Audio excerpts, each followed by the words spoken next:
This here's from Reddit from around 2 days ago, June 18th or something like that, and it says the production company Focus Features has recently filed Amber Heard.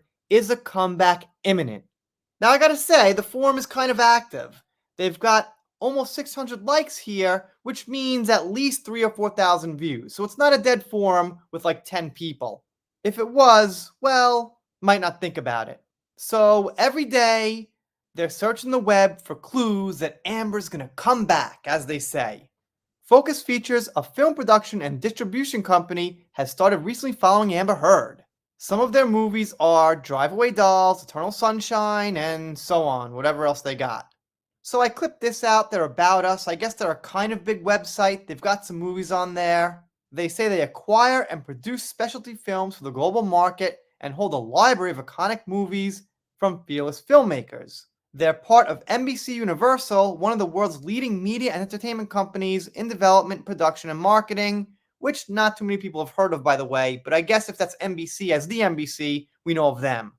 So, alright, they've got a moderate website about movies. I can't get over the fact that they used Last Night in Soho and Drive Away Dolls as examples of Focus Films' Laugh Out Loud.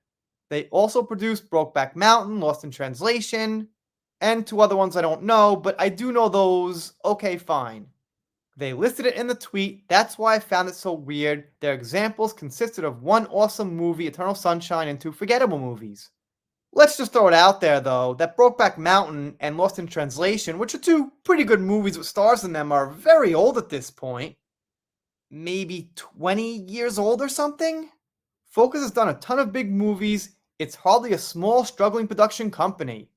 Once again, they list Brokeback Mountain and Lost in Translation as the big ones. I've never heard of Eternal Sunshine. I guess some people know it. Maybe I'm out of the loop. I think this OP is referring to Amber Heard's comeback, not the company's. Well, yeah, obviously. I would be curious to see the budgets of those movies you listed added up and stacked against my big Disney Marvel Star Wars production. That's a big company production. Focus was like the prototype A24 make good movies on a reasonable budget with good directors. Alright, so that's not exactly a compliment. I guess let's just say they're somebody. Nothing to brag about, but okay, it's something. It seems like it will be really profitable to cast her in a very small budget indie type drama, like In the Fire, I guess? Which made, I can't quite remember, $60,000 or something? Maybe not that much, my memory might be screwed up, but not a lot. And certainly not really profitable. Because I think they paid her like $50K. Right, that was it. I think it made like $60K or something, and they paid her like $50K or something, so they ended up making like $12K or something. Alright.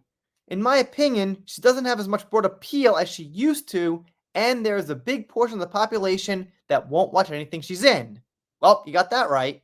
But there's also millions of people who support her and will show up to literally anything she's in as a show of support, like In the Fire, which not so many people showed up to. And they go on to say that a big budget won't attract so many people. Well, at least someone admits it and has common sense. Yep, I know nothing about her acting skills, but I will show up to watch anything she's in. Yikes, there we go. See, I'm trying to tell people like this are still out there. That's why I'm covering it. Anyway, that's the news. Do you think Amber's comeback is imminent?